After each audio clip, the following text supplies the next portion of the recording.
Ang gaganda na rin, no? Yan, dito naman sa may kabilang side ko ilalagay mga idol.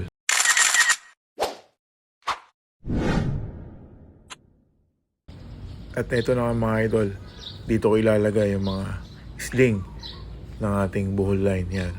Dito sa mga tuyong balag. Tapos yung mga paligid naman, ayan, no? May parang mga bakod na gustong-gustong bahayan ng gagamba yung mga ganun eh. Depende kung saan sila mapadpad kasi medyo may kalakasan yung hangin yan, mga idol. Ito yung isa, konti lang yan eh. Pero ayan, hindi naman natin taktak pa ng konti. Yan. Tapos ito yung isa mga idol, ito ang marami.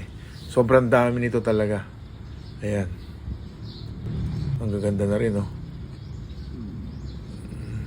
Yan, dito naman sa may kabilang side ko ilalagay mga idol.